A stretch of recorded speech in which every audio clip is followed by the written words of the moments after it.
adab terhadap Rasulullah sallallahu alaihi wasallam. Tentu teman-teman sekalian, kalau kita mengitlaqkan Rasulullah sallallahu alaihi wasallam, maka ini maksudnya Muhammad bin Abdullah alaihi salatu wassalam.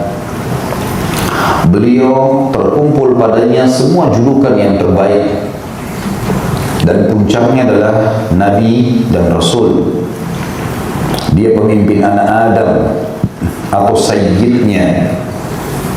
Dan ini sekaligus saya luruskan, banyaknya orang-orang yang tidak bertanggung jawab menyebarkan seakan-akan saya tidak mau menyebutkan kata sayyidina. Padahal Nabi Muhammad SAW adalah sayyid kita, dan boleh, bahkan termasuk dianjurkan mengucapkan sayyidina Muhammad. Hanya saja puncak daripada julukan ini adalah Rasulullah, Nabiullah, dan ini tidak tertandingi dengan kalimat apapun termasuk sayyiduna. Tapi berkumpul semuanya kalimat yang terbaik yang bisa diucapkan kepada baginda Nabi alaihi salatu wassalam. Pada saat saya sedang menyampaikan tentang perbedaan kalimat tersebut, saya sedang membahas tentang kedudukan baginda Nabi alaihi salatu wassalam. Dan makna baginda adalah sayyid. Seringkali saya sebutkan dalam pengajian, atau raja, tuan, ya. Dan ceramah itu 2 jam setengah membahas kitab Nawaqidul Iman. Kemudian pada saat tanya jawab atau dalam satu penjelasan, saya pernah menjelaskan tentang perbedaan kalimat-kalimat mulia ini di antara yang digunakan untuk baginda Nabi SAW. Datanglah orang yang tidak bertanggung jawab memotong ceramah tersebut, lalu kemudian membiarkan ceramah 2 jam lebih, hanya tinggal 2 menit. Kemudian menyebarkan isu dan judul yang pasti dia akan bertanggung jawab di hadapan Allah hari kiamat, fatwa menyesatkan Khalid Basalamah. Dengan izin Allah tentunya, Allah memudahkan kaum muslimin untuk bisa mencerna. Saya yakin teman-teman hadir di majelis seperti ini tahu apa yang disampaikan. Kalau yang disampaikan omong kosong, tidak ada ilmunya, kira-kira antum mau berkumpul dengan jumlah seperti ini? Duduk di sini meninggalkan keluarga, meninggalkan rumah, mengerjakan pekerjaan. Mungkin ada di antara teman-teman di sini dari pagi kerja tadi dan sangat letih, tapi masih bisa meluangkan waktu datang. Saya yakin teman-teman, kalau majelis kita bukan majelis yang berdasarkan wahyu Al-Quran dan Sunnah, dan bukan kita ikhlas karena ingin menyampaikan dan membenarkan agama ini, maka tidak akan terkumpul jumlah sebanyak ini. Sampai Masya Allah masjid tidak cukup, lapangan tidak cukup. Dan ini terjadi bukan cuma di majelis kita ini, hampir seluruh majelis yang saya isi kasusnya sama. Dan bifadlillah setiap ada cuplikan ceramah pun yang diangkat di YouTube, pengunjungnya sekian ratus ribu orang. Kalau digabungkan semua jumlahnya sangat banyak. Allah dengan kemahamurahannya akan memberikan dukungan kepada hamba-hambanya yang memang menyampaikan kebenaran, ya. Dan saya tidak mengitlaqkan diri saya sendiri benar, tapi apa yang kita sampaikan memang apa adanya. Dan banyak orang, subhanallah, yang lebih parah lagi terpancing dengan isu-isu seperti ini, kemudian spontanitas meninggalkan semua ceramah. Dan itu target orang-orang ini, supaya ceramah yang berdasarkan Al-Quran dan Sunnah ditinggalkan dengan segala macam upaya yang mereka sebutkan. Juga sekaligus teman-teman, saya ingin ingatkan, siapapun yang ingin menyebarkan ceramah-ceramah saya, maka saya izinkan, tapi tidak dikomersialkan. Sekali lagi, saya tidak izinkan kalau dikomersialkan. Dan juga saya tidak izinkan teman-teman karena niat komersial tadi akhirnya dibuat judul-judul yang mengkritik, sengaja membuat judul yang membuat orang akhirnya mengunjungi dan jadi heboh lagi, ya. Ini sebenarnya semua tidak benar, ya.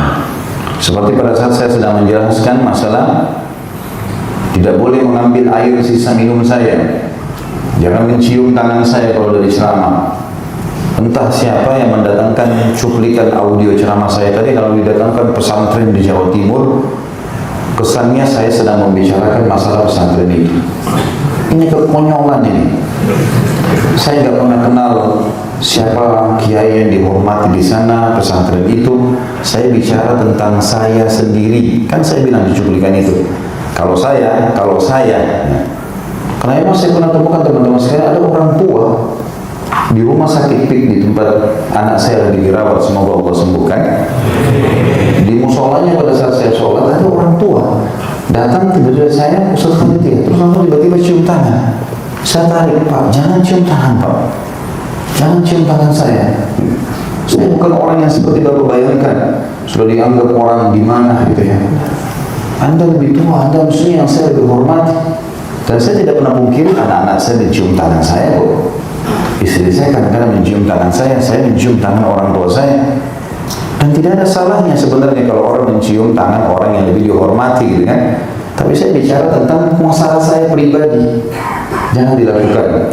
Seperti air bekas minum diambil, ini karena bekas Ustadz berkah. Saya bilang jangan, mungkin saya belum sikat gigi.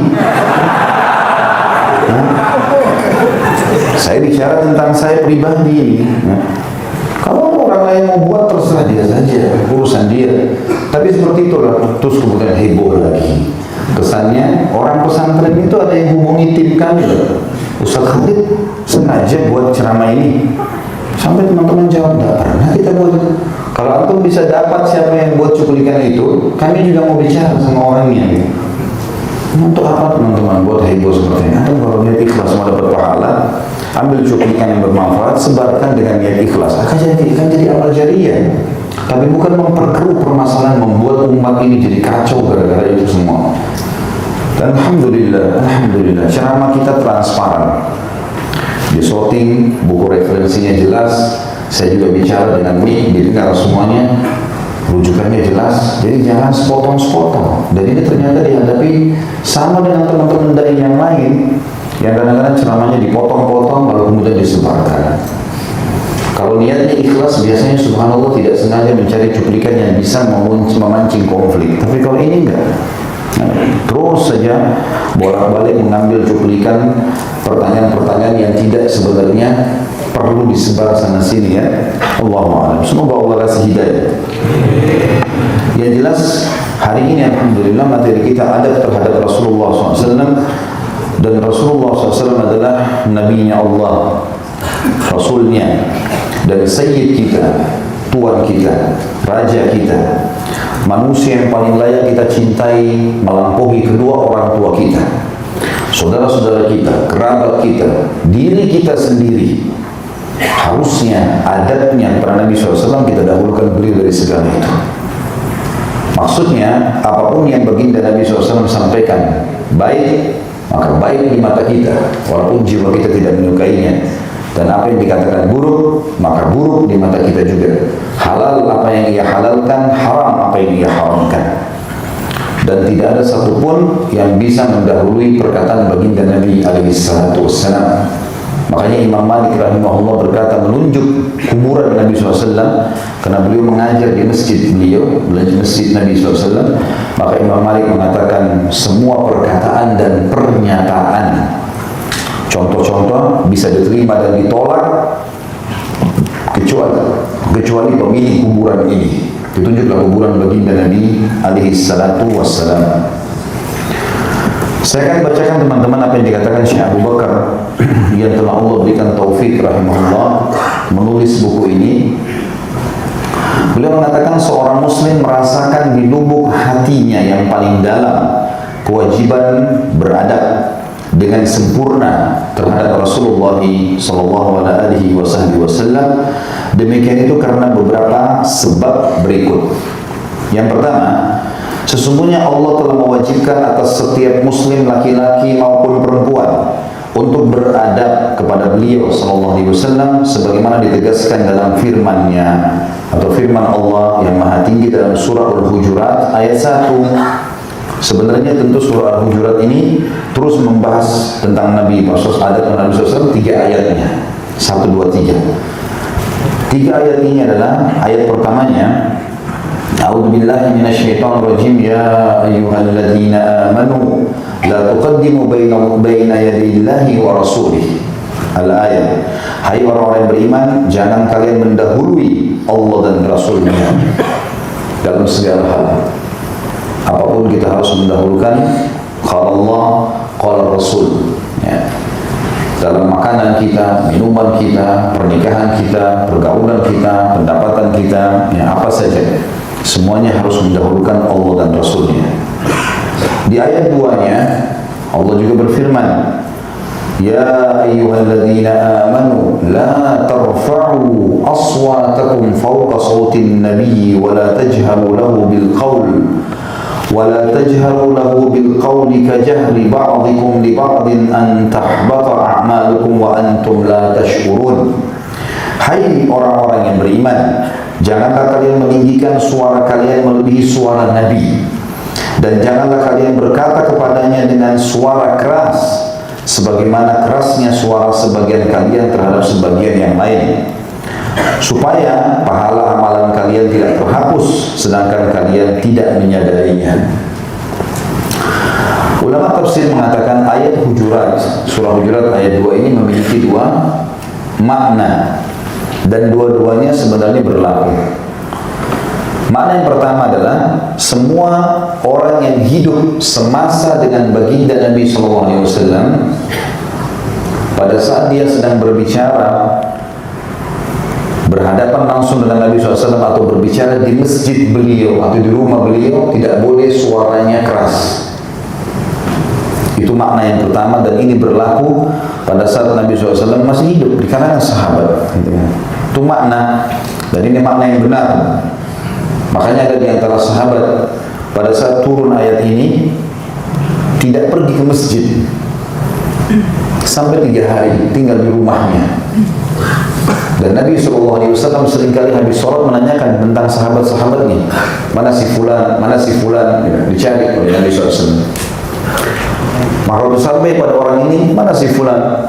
Tidak ada di Rasulullah. Apakah dia sakit? Tidak ada yang tahu.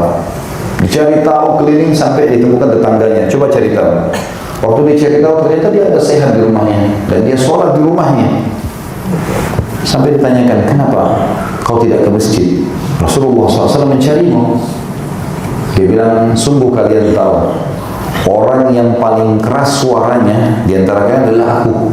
Jadi orang ini rupanya intonasi suaranya tinggi sekali. Waktu turun Al-Hujurat ayat 2, aku ketakutan karena ancaman Allah. Perhatikan akhir ayat apa ancamannya? Jangan sampai amal soleh kalian terhapus sementara kalian tidak menyadarinya, hanya karena ngerasin suara saja. Dan kata para ulama, kalau ngerasin suara saja sudah cukup untuk menghapus amal, bagaimana dengan orang yang melampaui itu?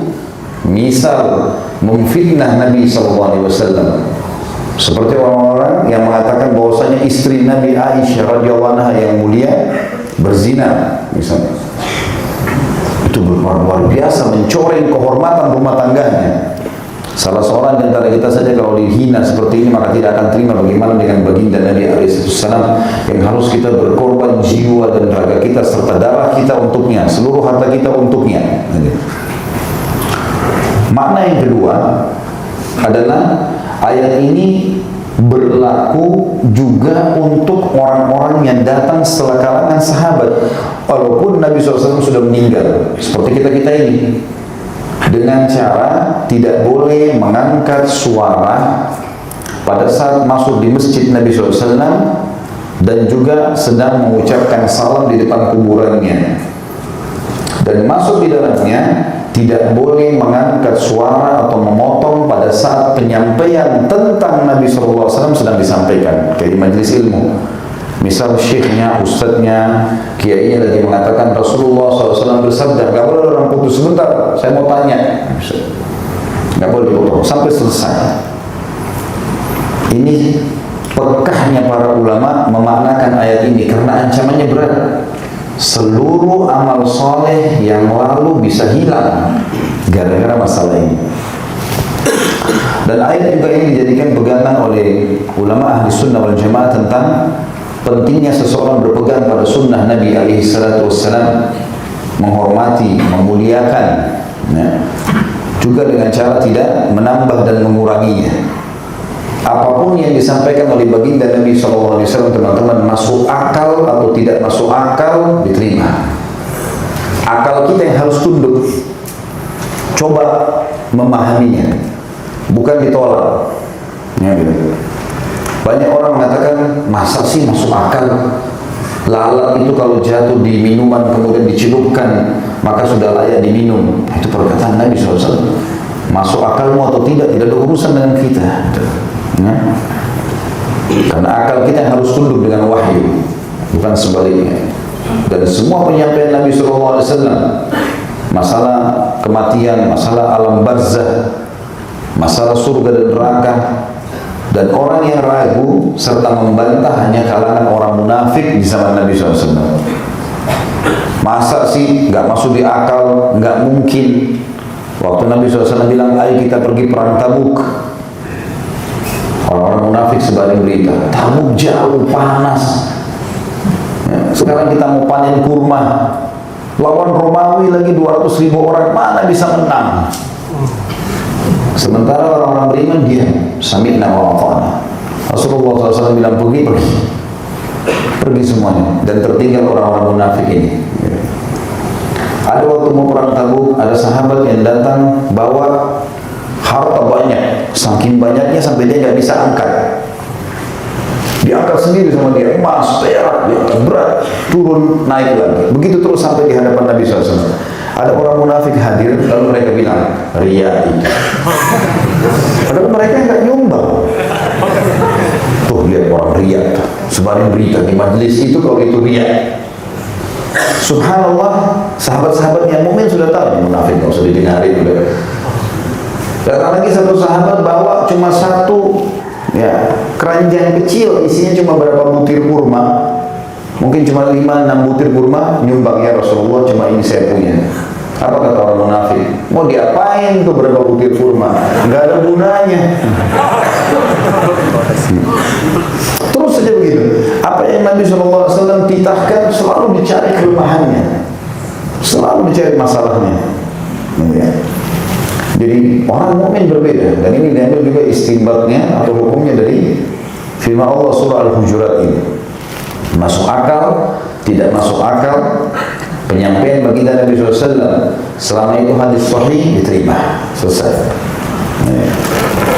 Kemudian ayat 3-nya, innal ladzina yagudduna aswatahum 'inda rasulillahi ulaika alladzina imtahana Allahu qulubahum littaqwa lahum maghfiratun wa ajrun 'azim.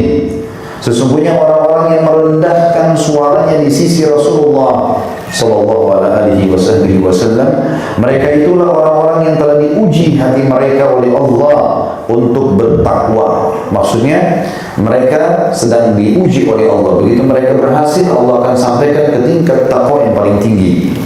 Bagi mereka ampunan dan pahala yang besar. Kalau bukan Naim Urwah, ya, kemungkinannya adalah Urwah bin Mas'ud. Salah satu pimpinan, ya, Urwah bin Mas'ud. Naim bin Mas'ud yang masuk Islam pada saat perang Khandaq. Orang ini pada saat terjadi negosiasi Hudaybiyah, kesepakatan Hudaybiyah, dia diutus oleh Quraisy untuk menemui Nabi SAW dan mau negosiasi. Dia kaget waktu Nabi SAW tengah-tengah negosiasi sama dia dan dikumandangkan azan. Maka Nabi SAW berdiri dan wudhu. Waktu berwudhu, semua sahabat berebut air wudhu Nabi SAW. Yang keluar dari kumur-kumurnya, yang keluar jatuh dari wajahnya, jatuh dari telapak tangan, diperebutkan oleh para sahabat, diusap di wajah mereka. Tapi ini hanya Nabi SAW, bukan kita, bukan anak sama antum. Jangan dipelintir lagi. Ya ahli pelintir, tanggung jawab hari kiamat. Kenapa saya bilang hanya Nabi SAW? Karena ternyata waktu Abu Bakar, Umar, Uthman, Ali, Ridwanullah yang menjadi khalifah, tidak ada satupun sahabat yang mengambil air mereka. Tidak pernah. Kalau itu mertua Nabi, anak mantu Nabi. Abu Bakar sama Umar mertua Nabi, Uthman sama Ali adalah anak mantu Nabi SAW. Ridwanullahi alaihim semuanya. Tapi tidak pernah terjadi itu. Tidak pernah dari riwayat dikatakan para wanita Madinah mengambil air sisanya wuduknya Aisyah, Hafsah, Sofiyah, Ummu Salamah, Zainab radhiyallahu anhum ajma'in. Tidak pernah ada riwayat masalah itu. Maka yang terjadi hanya pada Nabi alaihi salatu wassalam. Maka kata Naim waktu dia lihat itu, Dia kembali ke Quraisy lalu berkata, wahai Quraisy, izinkan Muhammad masuk ke Mekah. Ketahuilah kaumku, saya dalam riwayat Bukhari, saya telah mendatangi Kisrahnya Persia, saya pernah mendatangi Kaisarnya Romawi, saya pernah mendatangi Najasyi Ethiopia, dan saya telah melihat Muhammad. Belum pernah saya temukan sahabat-sahabat raja-raja besar itu mencintai rajanya seperti yang sahabat Muhammad mencintai Muhammad. Demi Allah, Muhammad tidak menjatuhkan bekas air wudhunya, bahkan riyaknya, kecuali diperbutkan oleh para sahabatnya. Maka mereka tidak akan pernah membiarkan kalian menyentuh Muhammad sampai mereka semuanya mati. Makanya sahabat generasi emas. Dan kalau kita mengatakan teman-teman sekalian kembali kepada salaf, salaf itu 3 generasi emas, sahabat, tabi'in, tabi'in. Entah dari mana lagi isu antar berantai ini, salafi itu kelompok baru dari mana? Ini perbuatan sahabat yang kata Nabi SAW, sebaik-baik generasi-generasiku, para sahabat yang hidup bersama Nabi SAW, dan generasi setelahnya, generasi setelahnya. Itu yang dimaksud. Jadi bukan aliran baru, ini bukan aliran ini. Ini kembali kepada pemahaman orang-orang yang memang divonis oleh Nabi SAW adalah generasi terbaik umat. Dinamakan kaum salafus salih. Ya. Mereka orang-orang yang benar-benar murni mencintai Nabi SAW. Tidak ada indikasi-indikasi duniawi. Makanya kata Abdullah bin Mas'ud radhiyallahu anhu, Allah telah melihat hati-hati manusia, maka Allah menemukan hati Muhammad SAW adalah hati yang paling bersih, maka ditutuplah risalah kenabian dengannya. Dan Allah melihat hati-hati yang datang setelah Muhammad, hati yang paling bersih adalah hati para sahabatnya, maka dijadikanlah mereka sebagai pendamping-pendamping dan pendukungnya. Gak gampang teman-teman jadi sahabat itu. Apakah kita kalau jadi sahabat bisa seperti Abu Bakar dan Umar, mengorbankan hartanya, mengorbankan jiwanya, ya, berperang membelanya? Belum tentu. Mungkin saja kita bergabung dengan kaum munafikin atau bergabung dengan orang-orang kafir. Allah di Mekah tidak ada medsos kayak kita sekarang, tidak ada fasilitas yang luar biasa kayak sekarang. Ada orang tidak bisa baca, tidak bisa nulis, ngaku nabi. Dan harus diikuti. Beriman, kalau enggak berarti kafir. Beriman masuk surga, kafir masuk neraka. Antum jadi Abu Bakar atau jadi Abu Lahab? Bersyukurlah sekarang kita ini sudah Al-Quran sempurna, sejarah Nabi sudah lengkap, puluhan ribu sahabat yang menyebarkan ajaran baginda Nabi SAW, kita bisa baca kisah-kisah mereka. Tinggal gampang, ikutin saja, mati bersama mereka, kan gitu. Itu kaum salaf namanya, kaum yang terdahulu dari sahabat tabi'in dan tabi'in yang mengakui risalah Nabi SAW dengan tulus. Kemudian selanjutnya beliau mengangkat dalil surah Al-Hujurat, dilanjutkan ayat 4 sampai ayat 5. Tadi itu ayat 1, 2, 3, ayat 4 sama 5-nya. Innal ladzina yunadunaka min wara'il hujurati aktsaruhum la yaqilun walau annahum sabaru hatta takhruja ilaihim lakana khairan lahum. Al-ayat. Sesungguhnya orang-orang yang memanggil-manggilmu dari luar kamarmu atau rumahmu, hai Muhammad, kebanyakan mereka tidak mengerti. Ini terjemahan santun ya. Kalau ayat Al-Quran, la yaqilun, tidak berakal. Dan kalau sekiranya mereka bersabar sampai kamu keluar menemui mereka, sesungguhnya itu lebih baik bagi mereka. Jadi ada sebab nuzulnya ini ya. Waktu baginda Nabi SAW sudah balik dari pembebasan kota Mekah, bawa kemenangan, muslimin sudah mulai tambah besar gitu kan. Ada banyak suku-suku Arab teman-teman sekalian datang untuk mengucapkan syahadat ya.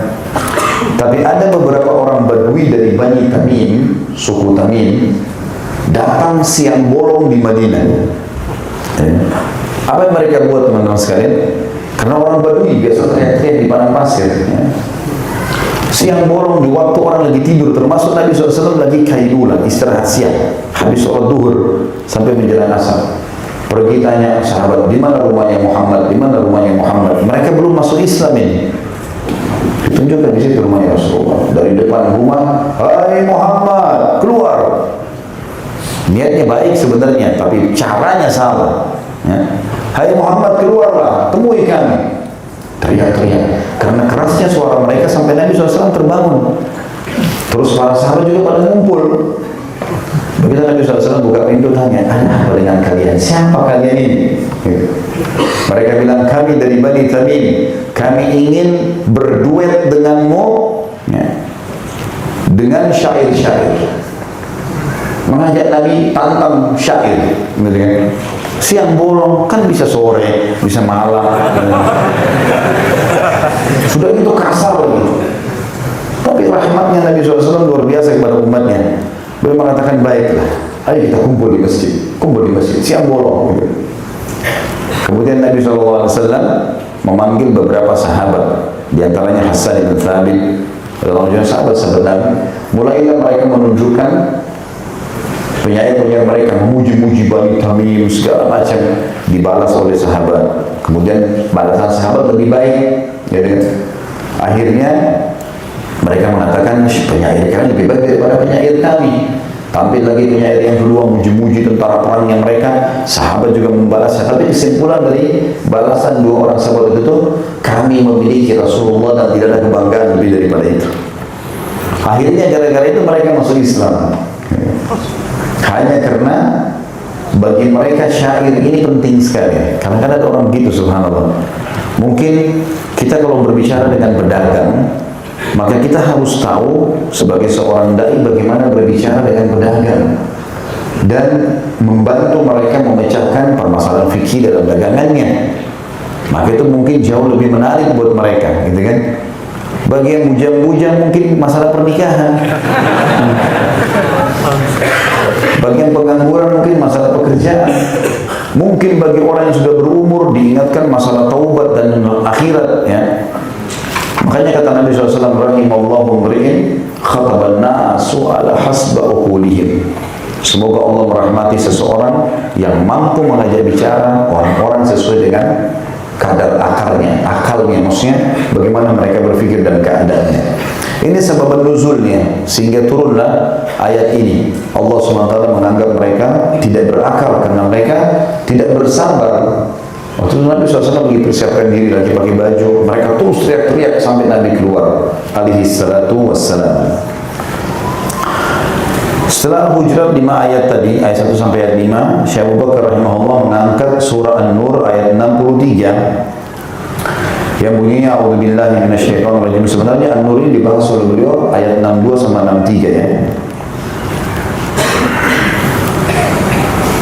Saya akan baca ayat 62 dulu. Kalau teman-teman pegang buku, di bawah itu ada ayat 62-nya. A'udzubillahi minasyaitonir rajim. Innamal mu'minuna alladhina amanu billahi wa rasulihi wa idza kanu ma'ahu 'ala amrin jami' وَإِذَا كَانُوا مَعَهُمْ عَلَى أَمْرٍ جَامِعٍ لَمْ يَذْهَبُوا حَتَّى يَسْتَأْذِنُوا. Sesungguhnya orang-orang mukmin yang sejati adalah orang-orang yang beriman kepada Allah dan Rasulnya, dan apabila mereka bersama-sama dengan Rasulullah SAW dalam satu urusan yang memerlukan pertemuan, mereka tidak meninggalkan Rasulullah SAW sebelum minta izin. Jadi ini termasuk adabnya dengan Nabi SAW. Jadi sahabat itu subhanallah, walaupun habis sholat 5 waktu, sebelum mereka pulang datang ke Rasulullah SAW. Ya Rasulullah, saya pamit, saya mau pulang dulu. Kalau Rasulullah SAW mengatakan, saya mengajak kalian tanpa disebutkan namanya, ikut denganku mengunjungi si fulan, nggak ada yang pulang ke rumahnya. Semuanya mengikuti baginda Nabi SAW. Tidak ada lagi urusan kerjaan, urusan keluarga, selesai semua. Selalu Rasulullah SAW didahulukan. Kalau Rasulullah SAW lagi jalan, mereka berlomba-lomba mengambil kelapa-kelapa kurma dan menutupi kepala Nabi SAW. Bahkan mereka berebut untuk itu. Alaihissalam. Begitu luar biasa sahabat ridwanullahi alaihim. Kemudian Allah mengatakan, innal ladzina yasta'dzinunaka ulaika alladzina yu'minuna billahi wa rasulihi fa idza ista'dzanuka li ba'di sya'nihim fa'dzan liman syi'ta minhum. Ayat, sesungguhnya orang-orang yang meminta izin kepadamu hai Muhammad, mereka itulah orang-orang yang beriman kepada Allah dan Rasulnya. Maka apabila mereka meminta izin kepadamu karena suatu keperluan, berilah izin kepada siapa saja yang kamu kehendaki di antara mereka. Jadi saking luar biasanya menghormati baginda Nabi SAW sampai tidak akan pernah mereka meninggalkan Nabi SAW kecuali sudah minta izin. Dan kalau Rasulullah SAW izinkan baru. Jadi semua keputusannya di tangan Allah dan Rasulnya. Ya. Kita pindah ke ayat 63. Kalau di buku ini tentu ayat 63-nya di atas, yang bunyinya la taj'alu du'a ar-rasuli bainakum ka du'a'i ba'dikum ba'dha. Janganlah kalian jadikan panggilan Rasul di antara kalian seperti panggilan sebagian kalian kepada sebagian yang lain. Jadi nggak boleh kita panggil dengan ucapan-ucapan yang tidak santun, suara yang kasar. Sampai para sahabat itu kalau mereka lagi jalan, kalau yang postur tubuhnya lebih tinggi dari Nabi SAW, mereka berusaha menundukkan badannya supaya kesannya Rasulullah lebih tinggi darinya. Ya. Saking luar biasanya. Dan kalau Rasulullah SAW lagi ngobrol sama mereka, mereka tidak berani menatap wajahnya, tidak berani menatap mata beliau alaihissalam karena ya, wibawahnya dan menjaga agar menghormati Nabi SAW. Tidak pernah memutus kata-katanya, selalu mendahulukan dalam kebutuhan untuk diri Nabi SAW. Dan di sini bagian daripada ibadah melakukan hal tersebut. Ya. Selanjutnya surah Al-Mujadilah ayat 12. A'udzu billahi minasyaitonir rajim. Ya ayyuhalladzina amanu idza najaitumur rasul faqaddimu baina yaday najwakum shadaqah. Dzalika khairul lakum wa athhar fa in lam tajidu fa innallaha ghafurur rahim. Hai orang-orang beriman, apabila kamu mengadakan pembicaraan khusus dengan Rasul, minta berbicara empat mata, hendaklah kamu mengeluarkan sedekah kepada orang miskin sebelum pembicaraan itu. Yang demikian itu jauh lebih baik bagimu dan lebih bersih. Jika kamu tidak memperoleh yang akan disedekahkan, maka sungguhnya Allah Maha Pengampun lagi Maha Penyayang. Bagian daripada syariat sebelum berbicara dengan Nabi SAW disuruh sedekah dulu. Ini luar biasa. Bagaimana Allah Subhanahu Wa Taala menghormati baginda Nabi SAW dan memerintahkan dalam syariat untuk semua umatnya menghormati beliau alaihi salatu wassalam. Imam Malik rahimahullah mengambil atau mengeluarkan sebuah ijtihad, upaya dari beliau yang dimasukkan dalam madhab beliau. Ya. Dari surah Al-Mujadilah ayat 12 adalah beliau setiap kali mau mengisi pengajian menyampaikan hadis Nabi SAW, maka beliau mandi dulu. Beliau mandi dulu menggunakan baju yang terbagusnya, menggunakan wangi-wangian, bahkan beliau jalan kaki dari rumahnya menuju ke masjid tidak pakai sendal. Rumahnya ke masjidnya Nabi SAW. Itu Imam Malik, gurunya Imam Syafi'i rahimahullah. Karena menghormati hadis Nabi alaihissalatu wassalam, karena menyampaikan atau mendapatkan sebuah hadis, teman-teman, sebuah kemuliaan yang luar biasa ya. Sampai ulama-ulama hadis bersedia untuk menempuh perjalanan ribuan kilometer hanya untuk mendapatkan sebuah hadis. Imam Ahmad rahimahullah pernah jalan lebih dari 1000 kilometer dari tempat beliau tinggal ke ujung wilayah Rusia untuk mengambil sebuah hadis dari seseorang. Dan begitu luar biasanya mereka menjaga hadis Nabi alaihi salatu wassalam. Sesungguhnya Allah Ta'ala telah mewajibkan atas orang-orang mukmin untuk mentaati dan mencintainya. Mentaati dan mencintai Nabi alaihi salatu wassalam. Ya. Kalau tadi yang pertama adalah Allah mewajibkan setiap mukmin laki-laki dan perempuan beradab dengan beliau. Cinta artinya loyal, mentaati artinya patuh dalam setiap perintah, mengerjakan perintah dan meninggalkan larangan. Sesuai dengan firman Allah dalam surah Muhammad ayat 33, A'udzu billahi minasyaitonir rajim. Ya ayyuhalladzina amanu atiullaha wa atiur rasul. Al-ayat. Hai orang-orang yang beriman, selalulah taat kepada Allah dan selalulah taat kepada Rasulnya. Dari ayat ini juga para ulama mengambil sebuah hukum penting, bahwasanya mendahulukan mempelajari agama Allah dan Rasulnya alaihi salatu wassalam, itu Islam, adalah hukum yang wajib dan bukan pilihan. Termasuk dalam pendidikan ya. Kita sayangkan sekarang karena pesantren di Indonesia ini dijadikan sebagai tempat pelarian saja. Kalau tidak lulus di negeri baru ke pesantren. Kalau nakal sekali anaknya, masukkan aja pesantren.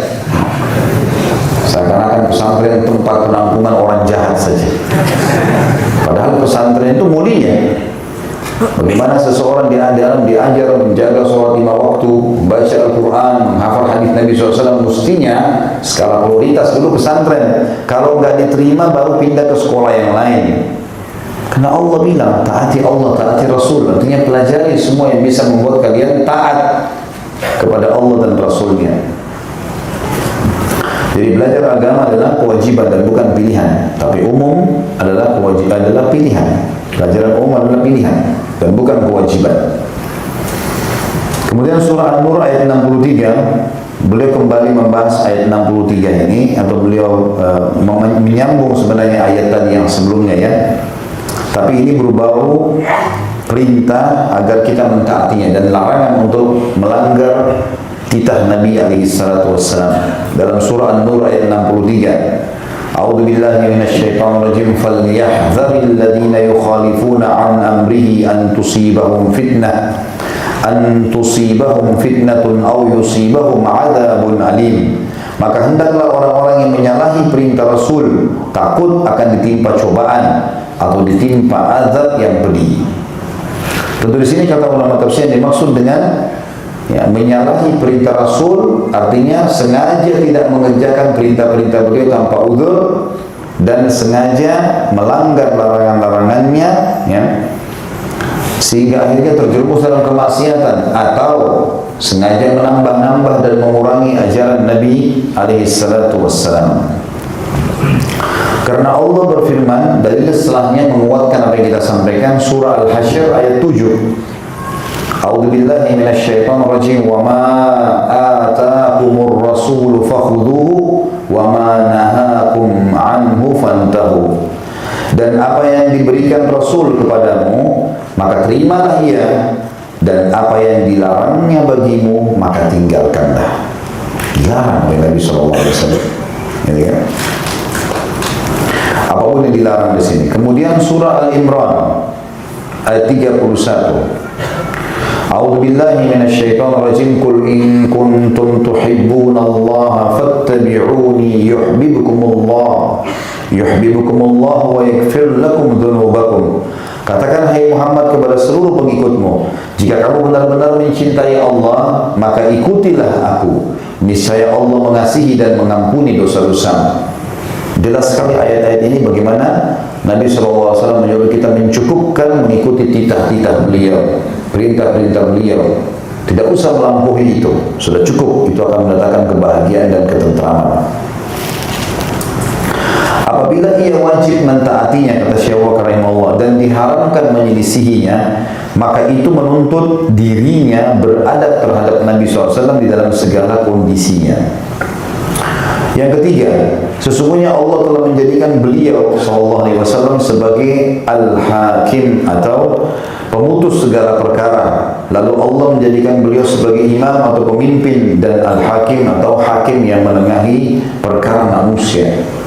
Sebagaimana Allah berfirman dalam Al-Quran surah An-Nisa 105, A'udzu billahi minasyaitonir rajim, inna anzalna ilaikal kitaba bil haqqi litahkuma bainan nasi bima araqallah.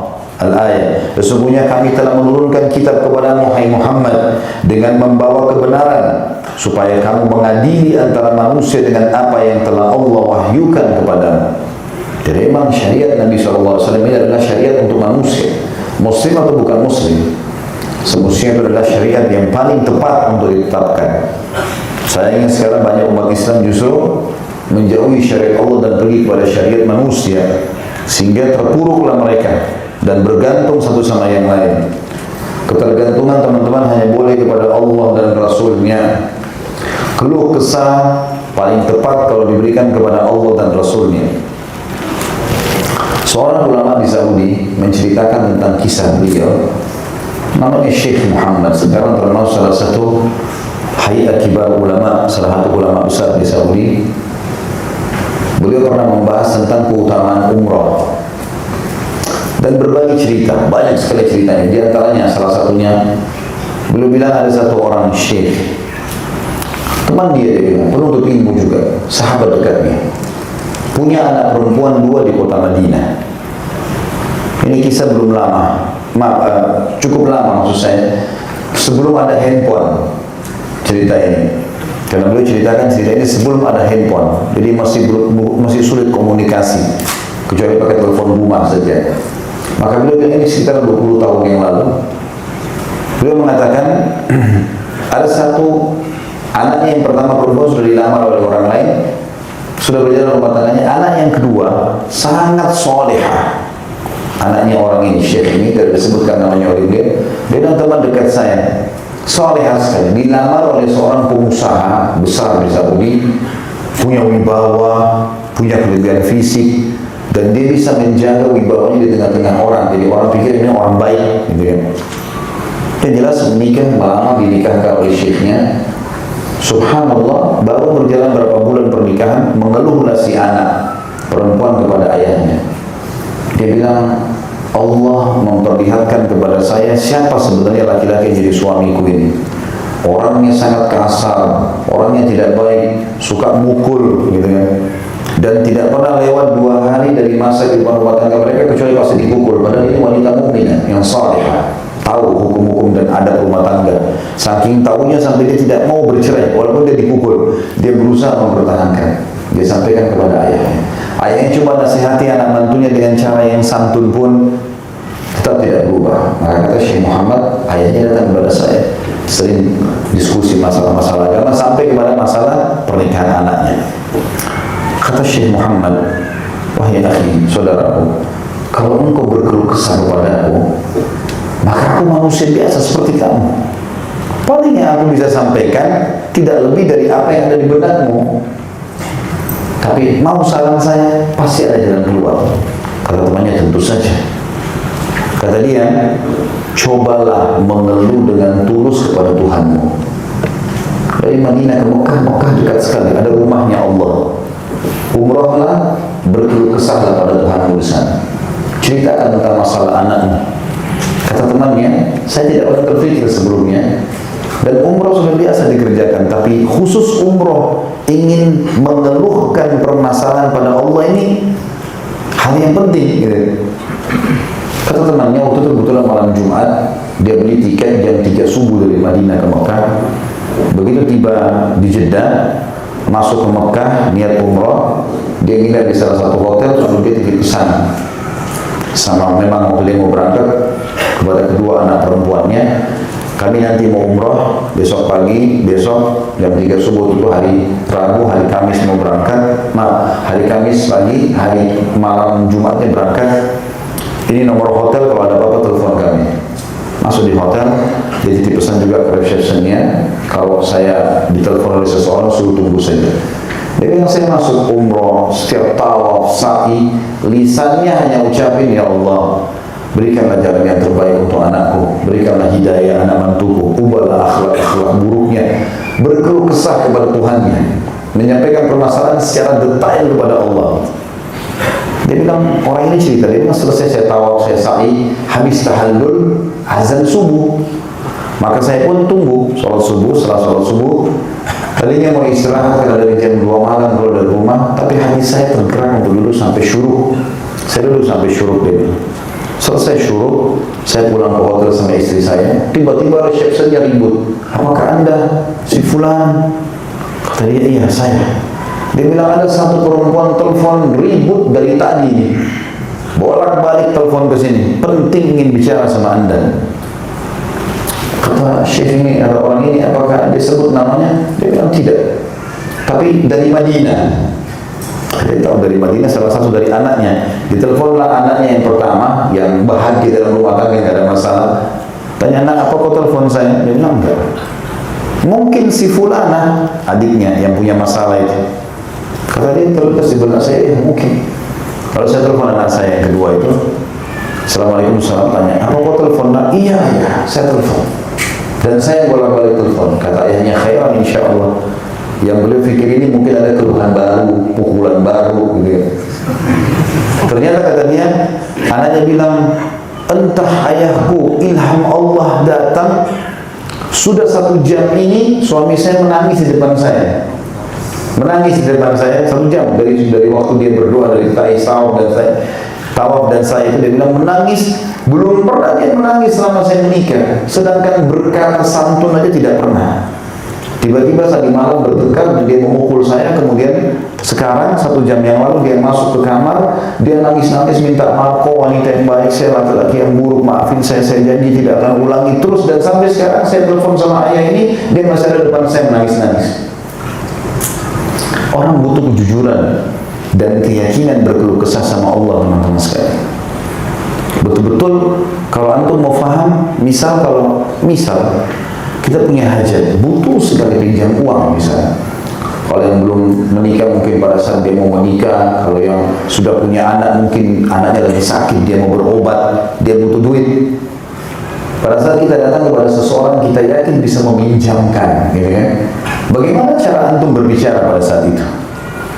Apakah coba datang, "Pinjamin saya duit dong," cuma begitu saja? Atau antum akan datang dengan setulus hati, "Anak saya sakit ini loh, kalau perlu anak kita bawa, ini dia betul-betul butuh rumah sakit, butuh sekian," dengan tulus berharap dia menjawab iya. Itu manusia. Bagaimana dengan Allah? Manusia begitu. Dan sabda Nabi SAW, "Ud'u rabbakum muqinuna bil ijabah, fa inna Allah la yaqbalu du'a min qalbin ghafil." Berdoalah kalian pada Tuhan kalian dengan penuh keyakinan, karena Allah tidak akan terima doa dari hati yang lalai. Seperti itulah teman-teman sekalian, ya.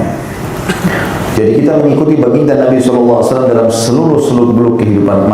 Kita menjadikan apa yang Nabi SAW telah turunkan sebagai hukum, ya, maka itu adalah bagian daripada agama kita dan bagian daripada pola hidup kita sebenarnya. Semua ajarannya kita patuhi, termasuk menjaga hubungan dengan Sang Pencipta Allah Subhanahu wa Ta'ala. Juga Nabi SAW diperintahkan langsung oleh Allah dalam surah Al-Maidah ayat 49 untuk mengadili manusia. A'udzubillahi minasyaitonir rajim, wa anihkum bainahum bima anzalallahu wa la tattabi' ahwa'ahum. Al-ayat. Dan hendaklah kamu memutuskan perkara di antara mereka menurut apa yang diturunkan Allah, dan janganlah kamu mengikuti hawa nafsu mereka. Mau dikatakan ini modern, ini dari negara non-muslim, barat, segala macam. Kita adalah agama Islam. Dan kita harusnya bangga dengan hukum-hukum Allah ini dan hukum-hukum baginda Nabi SAW, dan kita membagikan itu pada mereka. Selama ini kita tidak sodorkan hukum Islam, tapi kita coba menerima dari mereka, sehingga akhirnya kita meninggalkan agama Sang Pencipta. Selanjutnya adalah surah Al-Ahzab ayat 21 yang bunyinya a'udzubillahi minasyaitonir An-Nisa, ya. An-Nisa dulu ayat 65. A'udzubillahi minasyaitonir rajim, fala wa rabbika la yu'minuna hatta yuhaqqimuka fima shajara bainahum thumma la yajidu fi anfusihim harajan mimma qadait wa yusallimu taslima. Thumma la yajidu fi anfusihim harajan mimma qadaita wa yusallimu taslima. Demi Rabbmu hai Muhammad, mereka pada hakikatnya tidak beriman hingga mereka menjadikan kamu hakim dalam perkara yang mereka perselisihkan. Jadi masalah apapun harus kembali kepada panduan Nabi SAW. Kemudian mereka tidak merasa keberatan dalam hati terhadap keputusan yang kamu berikan, dan mereka menerima dengan sepenuhnya. Berarti di sini kita harus beradab dengan Nabi SAW karena adanya ini. Juga dalam surah Al-Ahzab, dalil terakhir di poin ketiga, ayat 21, A'udzubillahi minasyaitonir rajim, laqad kana lakum fi rasulillahi uswatun hasanatun liman kana yarjullaha wal yawmal akhir. Al-ayat.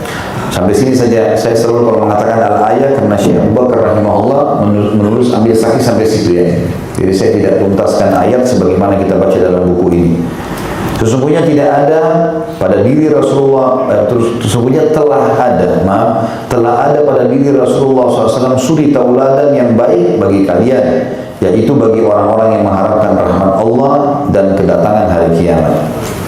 Beradab dengan pemimpin dan penguasa diwajibkan oleh seluruh agama, ditetapkan oleh akal dan logika yang sehat. Artinya beliau pengen kita, guru kita, kiai kita, panduan kita, raja kita adalah Rasulullah SAW. Tidak ada yang lain sebenarnya. Yang lain ini generasi penerus. Tapi hakikatnya itu, jadi walaupun raja kita, presiden kita, siapapun guru kita bertolak belakang dengan raja kita yang sebenarnya Nabi Muhammad SAW dan pemimpin kita, maka berarti ditolak. Kemudian poin yang keempat yang menyebabkan kita disuruh beradab adalah sesungguhnya Allah telah mewajibkan untuk mencintainya berdasarkan penuturan beliau sallallahu alaihi wasallam. Walladzi nafsi biyadi la yu'minu ahadukum hatta akuna habba ilaihi min waladihi wa walidihi wan nasi ajma'in. Hadis ini sahih riwayat Bukhari nomor 15, Imam Muslim nomor 44. Demi zat yang jiwaku berada di tangannya, salah seorang di antara kalian tidak sempurna imannya atau tidak beriman dengan sempurna sehingga aku lebih dia cintai daripada anaknya, orang tuanya dan seluruh manusia. Barang siapa yang wajib dicintai, maka wajib pula beradab di hadapannya dan bersopan santun kepadanya. Yang kelima, apa yang Allah istimewakan untuk beliau berupa keindahan jasad dan akhlak. Jadi jasadnya sempurna, tinggi, kekar, kulitnya putih, wajahnya tampan, rambutnya hitam, semuanya sempurna.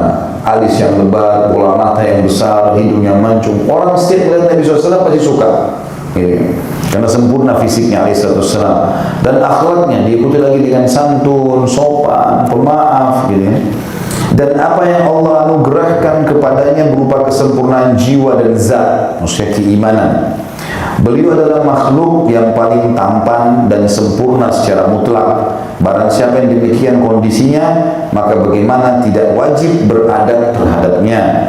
Inilah beberapa faktor yang mengharuskan beradab terhadap beliau SAW, dan selain itu masih banyak lagi. Tapi bagaimana tata cara beradab terhadapnya dan dengan bentuk apa, inilah yang seyogyanya untuk kita ketahui.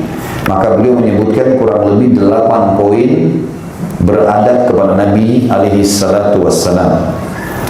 Beradab terhadap beliau SAW dapat dilakukan dengan hal-hal berikut ini. Yang pertama, mentaatinya atau menaatinya, mengikuti jejaknya dan mengimplementasikan segenap langkah-langkahnya di dalam seluruh aktivitas kita, baik di dalam urusan dunia maupun agama. Jadi harus semuanya. Jadi kalau ada yang mengatakan Islam ini hanya di masjid, ya, tidak ada urusannya Islam dengan ekonomi, dengan politik, dengan rumah tangga, ini yang fatal ini. Tidak beradab kepada Allah dan Rasulnya. Karena kita kalau beradab, maka kita akan mendahulukan beliau. Sebagaimana saya katakan tadi, sehebat apapun pemimpin kita, sehebat apapun guru kita, sehebat apapun orang tua kita, tetap Nabi SAW di atas mereka. Makanya beliau mengatakan akan datang pemimpin-pemimpin yang bodoh setelahku. Apa kata Nabi SAW? Kenapa Nabi bilang bodoh mereka? Dikatakan umara'u sufaha, pemimpin yang sufaha. Orang Arab itu teman-teman kalau mengatakan bodoh tapi mungkin masih ada pintarnya, itu dikatakan jahil, ya. Tapi kalau bodoh tidak ada pintarnya, safih. Beda, jamaknya sufaha, ya. Kalau safih itu bodoh sekali, ya. Kata Nabi SAW akan datang pemimpin yang bodoh sekali.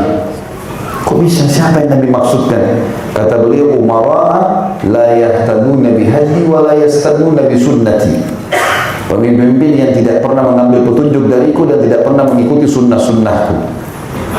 Dan di sini walaupun dia pemimpin, harus ajaran Nabi di atasnya dia, baru dianggap orang itu baik dalam Islam. Seperti itu.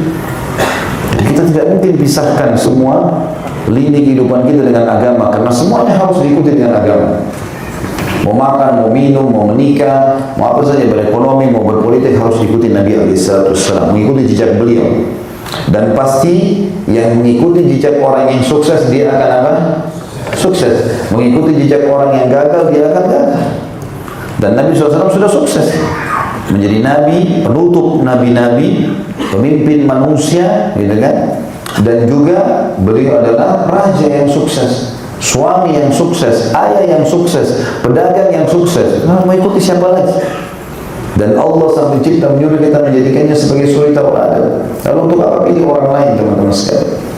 Kita harus tanamkan dalam jiwa kita, idolaku adalah Muhammad SAW. Siapa yang mengidolakan beliau, menciplak hidupnya, maka juga ikut menjadi idolaku. Seperti itulah. Yang kedua, mengutamakan kecintaan kepadanya, menghormatinya dan mengagungkannya melebihi kecintaan, penghormatan dan pengagungan kepada makhluk lainnya, termasuk terhadap orang tua kita sendiri, termasuk kepada pasangan kita sendiri, kepada anak-anak dan seterusnya. Yang ketiga, mencintai orang yang beliau cintai, memusuhi orang yang beliau musuhi, ridho terhadap apa saja yang menjadi keridoannya, dan marah terhadap apa saja yang menyebabkan kemarahannya. Ya. Nabi SAW mencintai banyak sahabatnya, mulai dari para istri-istrinya, Ummahatul Mukminin, Aisyah radhiyallahu anha, Hafsah, Sofia, Ummu Salamah, Zainab, ya, Maria, semua istri Maimunah, Juwairiyah, semua istri-istri Nabi SAW ridwanullahi alaihinna adalah wanita yang paling layak kita muliakan karena memuliakan Nabi SAW. Bahkan semua istri-istri Nabi diberikan julukan Ummul Mukminin atau Ummahatil Mukminin. Ya, banyak sahabat-sahabat yang lebih tua daripada istri-istri Nabi, termasuk lebih tua daripada Aisyah. Tapi kalau mereka bicara, ya ummah, wahai ibuku, menghormati istri-istri Nabi SAW. Karena Nabi SAW itu ditanya, siapa orang yang paling Anda cintai? Amr bin As, sahabat Nabi yang pintar, cerdas, gitu kan? Dan kalau ketemu dengan Nabi SAW, Nabi selalu sambut dengan senyum. Jadi dia pikir ramahnya Nabi ini berarti Nabi sangat cinta dengan dia. Satu hari di depan majelis di masjid, Amr bin As sengaja maju ke depan. Lalu dia bilang, ya Rasulullah, siapa orang yang paling Anda cintai? Maksudnya dia mau dia ditunjuk. Kata Nabi SAW, ya, Abu Bakar. Lalu dia terdiam, lalu dia mengatakan, siapa lagi ya Rasulullah? Kata Nabi SAW, anaknya Aisyah. Yang gitu. Radhiyallahu anha. Jadi di sini Nabi SAW sebutkan dari laki-laki Abu Bakar, dari perempuan Aisyah. Kalau antum mengaku mencintai Nabi SAW, harus cintai dua orang ini, dimuliakan, gitu kan? Lalu kata Amr bin As, dari laki-laki ya Rasulullah. Kata Nabi SAW, Umar bin Khattab. Kata dia, siapa lagi ya Rasulullah? Utsman bin Affan. Siapa lagi ya Rasulullah? Ali bin Abi Thalib. Nabi terus ulang-ulangi 10 orang yang masuk surga, yang ke-11-nya baru Amr. Tapi karena tingginya akhlak Nabi SAW dan mulianya sampai orang yang bermuamalah dengan beliau mengira orang itu paling dicintai, padahal sebenarnya bukan. Gitu kan? Tapi saksi bahasa Nabi SAW mengikrarkan mencintai Abu Bakar, Aisyah, yang sekarang banyak malah dilaknat, dihina-hina. Wa na'udzubillah. Makanya semoga Allah kasih hidayah, harusnya adat dengan Nabi SAW mencintai siapa yang boleh cintai. Yang keempat, mengagungkan dan memuliakan namanya ketika disebut, bersalawat dan salam kepadanya alaihissalam, menghormatinya, menjunjung tinggi akhlak dan keutamaannya sallallahu alaihi wasallam. Ini tentu sudah kita tahu, setiap menyebutkan nama Nabi SAW harus kita ucapkan sallallahu alaihi wasallam. Pernah ditanya dalam sebuah majlis di Masjid Nabawi, Syekh, apakah dalam majlis sering kali Anda sebutkan Nabi sallallahu alaihi wasallam? Apakah setiap kali sebutkan nama Nabi SAW kami bersalawat? Kata Nabi SAW, kata Syekh tersebut, tentu saja. Apakah engkau mengharamkan dirimu untuk mendapatkan 10 tambahan rahmat setiap kali membacakan salawat kepada Nabi SAW? Tentu saja tidak, gitu kan? Maka kita selalu menyebutkan salawat kepada Nabi alaihi salatu wassalam. Di sini menghormati juga adalah menghormati nama baiknya, kalau dicoreng, ya, nama keluarganya, ajarannya, ya, menjunjung tinggi akhlak dan keutamanya, artinya menjaga nama baiknya. Yang kelima, membenarkan setiap apa yang beliau kabarkan, baik di dalam urusan dunia, agama, maupun perkara gaib dalam kehidupan dunia dan di akhirat. Ya, kalau Rasulullah SAW sudah mengatakan, kalau dikatakan orang mengatakan kalau Rasulullah SAW sudah selesai, kita tidak akan membantahnya dan kita akan ikut, kecuali memang ada penyampaian Nabi SAW yang lebih daripada penyampaian tersebut. Maksudnya dari sisi waktu atau dari sisi penyampaian. Misal, kalau ada hadis-hadis Nabi SAW yang disampaikan di awal-awal Islam, dan ada hadis yang bentrok penyampaiannya, maksudnya mungkin dulu melarang tapi ini membolehkan, datang di fase sebelum beliau meninggal, maka ini didahulukan. Seperti kasus tentang ziarah kubur bagi kaum Madinah dan bagi kaum wanita. Di Mekah kan Nabi SAW larang. Nabi SAW mengatakan Allah melaknat para wanita yang menziarahi kubur, gitu kan? Lalu kemudian waktu beliau hijrah ke Madinah, beliau mengatakan, dulu saya pernah larang kalian ziarah kubur, tapi sekarang ziarah laki-laki perempuan boleh, karena dia mengingatkan akhirat, gitu kan? Jadi di sini ada penyampaian yang sampai setelah atau jauh setelah penyampaian hadis yang pertama. Nah, di sini kita tidak mengurangi kadar penghormatan dengan mengamalkan hadis yang terakhir. Kemudian ini kita membenarkan apa yang beliau kabarkan, ya. Semua penyampaiannya harus kita yakini dan kita lapangkan dada. Yang keenam, menghidupkan sunnahnya, menerapkan syariatnya, menyebarkan dakwahnya, dan menunaikan wasiat-wasiatnya. Semua sunnah Nabi SAW hidupkan. Jangan dibalik, teman-teman, banyak orang menghidupkan bid'ah, ya. Bid'ah lawan sunnah, ya. Dan bagi teman-teman yang mengikuti ceramah saya serial sahabat, ya, Hudzaifah bin Yaman radhiyallahu anhu, yang terkenal sahabat yang diberikan julukan pemilik rahasia Nabi alaihissalam. Beliau pernah keluar dari masjid, kemudian beliau mengambil dua batu yang tadinya satu tapi pecah, ya, pecah dua. Biasanya batu kalau pecah kan dia tidak teratur, ya, bukan dipotong pakai alat, ya, maka dia kayak bergerigil gitu, ya. Lalu kemudian beliau mengambil batu tersebut dua-dua, kemudian membaliknya, jadi bukan sisi yang sama, baliknya, kemudian mempertemukan. Nah, di antara pertemuan itu kan ada celah-celah cahaya. Kata Hudzaifah radhiyallahu anhu, apakah kalian lihat celah-celah cahaya di antara batu yang besar dua ini? Kata mereka para tabi'in, tentu saja. Kata beliau, sungguh karena ini orang mengetahui rahasia Nabi SAW. Beliau orang yang paling mengetahui tentang tanda-tanda hari kiamat, apa yang akan terjadi. Sampai para sahabat pun kalau mau belajar, mereka belajar kepada Hudzaifah radhiyallahu anhu. Kata Hudzaifah, akan datang zaman nanti di mana sunnah dibandingkan dengan bid'ah seperti cahaya itu. Jadi sunnah tinggal sedikit cahaya, tapi ini semua bid'ah di sekitarnya. Sampai-sampai kalau bid'ah ditinggalkan, orang akan mengatakan sunnah ditinggalkan. Ini perkataan Hudzaifah bin Yaman radhiyallahu anhu dari zaman itu, gitu kan? Karena semuanya umumnya bid'ah, orang anggap itu baik. Kalau kita hidupkan bid'ah, maka kita akan tinggalkan sunnah. Kenapa nggak cukupkan dengan sunnah Nabi SAW saja? Cukupkan dengan itu. Ya. Di sini dikatakan menghidupkan sunnahnya, menerapkan syariatnya, menyebarkan dakwanya, apa yang disampaikan, cukup dengan itu, dan menunaikan wasiat-wasiatnya. Artinya titah-titah beliau alaihissalam.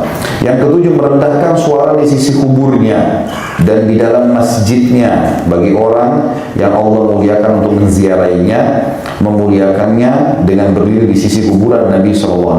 Kita bisa mengucapkan salam di kuburannya dan membaca salawat kepada Nabi SAW.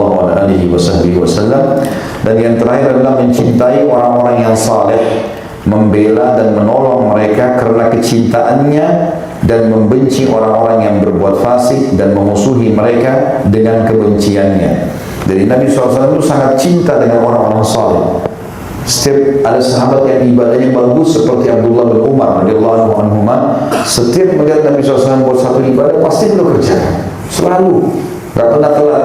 Sampai kata Nabi SAW, Abdullah bin Umar adalah orang saleh, dan Nabi SAW mencintai.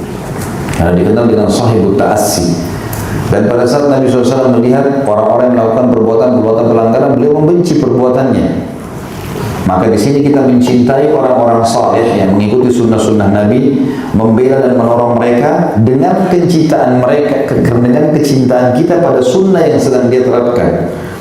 Jadi bukan karena dianya, tapi karena perilaku yang dia lakukan. Dan membenci orang-orang yang berbuat fasik perbuatan yang melanggar agama, termasuk melanggar sunnah Nabi SAW, dan memusuhi mereka dengan kebenciannya. Karena pasti kalau Nabi hidup, Nabi akan benci itu. Nabi tidak suka orang berzina, orang bohong, orang riba, orang jangan. Kita harus membenci perilaku itu, karena Rasulullah SAW melarang. Penutupnya adalah beliau mengatakan inilah beberapa fenomena beradab terhadap beliau SAW. Seorang muslim selalu berusaha semaksimal mungkin untuk melaksanakan dan menjaganya dengan sempurna, karena kesempurnaan dan kebahagiaan tergantung kepadanya.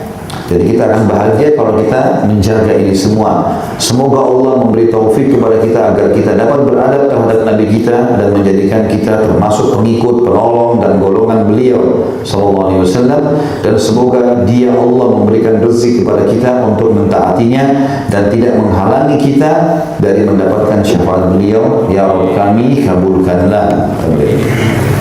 Ini tentu bahasan kita teman-teman sekalian, dan saya tidak terlalu panjang lebar membahas fisik Nabi SAW dan akhlak beliau, karena sudah kita bahas dulu di bab kita pertama, bab akidah. Kalau tidak salah pasal ke-5 juga atau pasal ke-6, pasal ke-9 ya kalau tidak salah, itu tentang beriman kepada risalah Nabi SAW dan mukjizat-mukjizatnya. Sudah panjang lebar kita jelaskan dulu, dan itu sangat luar biasa. Bisa teman-teman kembali ke YouTube untuk mengenang kembali dan mengetahui apa saja penyampaian Nabi SAW dan keutamaan beliau. Baik, mungkin sampai sini saja teman-teman sekalian bahasan kita pada malam ini. Sampai bertemu lagi insyaAllah di Senin yang akan datang. Kita berdoa kepada Sang Pencipta Allah yang Maha Pemurah agar memberkahi majelis kita dan menjadikannya sebagai tambahan amal untuk kita pada hari kiamat. Semoga seluruh amal yang pernah kita kerjakan tidak terkecuali diterima dengan kemahamurahannya sampai menjelang ajal datang nanti, dan semoga semua dosa tidak terkecuali yang pernah kita lakukan, yang kecil dan yang besar, semuanya diganti dengan kemahamurahan Allah menjadi pahala. Kita selalu berdoa agar negara kita Indonesia menjadi negara yang tentram, aman, damai. Seluruh umat Islam bila umat ukhuwah Islamiyah, diangkat perselisihan di antara mereka, dan dalam ibadah mereka kembali kepada Al-Quran dan Sunnah. Dan semoga saja kita dikaruniai pemimpin muslim yang adil, yang kembali kepada Al-Quran dan Sunnah, dan bisa menjadi contoh bagi negara-negara yang lain. Dan siapapun yang menginginkan keburukan bagi Islam dan kaum muslimin, maka dikembalikan tipu daya mereka kepada mereka sendiri. Dan selalu kita doakan saudara kita di Palestina secara khusus yang sedang menghadapi masalah sekarang, dan juga di Syria, di Syria, di Yaman, di Irak, di Myanmar, di manapun, di Ahsa yang sedang mereka tertimpa dengan masalah dan cobaan dalam agama dan iman mereka. Semoga Allah ikhlaskan niat mereka, terima para syuhada mereka, mulakan Islam di tangan mereka dan tangan kita semua, dan semoga Allah partisipasikan kita bersama mereka di pahala, baik dengan doa, dengan harta, juga dengan jiwa kita. Dan semoga Allah dengan kemahamurahannya menyatukan kita semua di surga firdausnya tanpa hisab, sebagaimana Dia satukan kita di majlis ilmu yang mulia ini. Kalau benar dari Allah, berdasar dari saya mohon dimaafkan. Subhanakallahumma wa bihamdika asyhadu an la ilaha illa anta astaghfiruka wa atubu ilaik. Wassalamualaikum warahmatullahi wabarakatuh.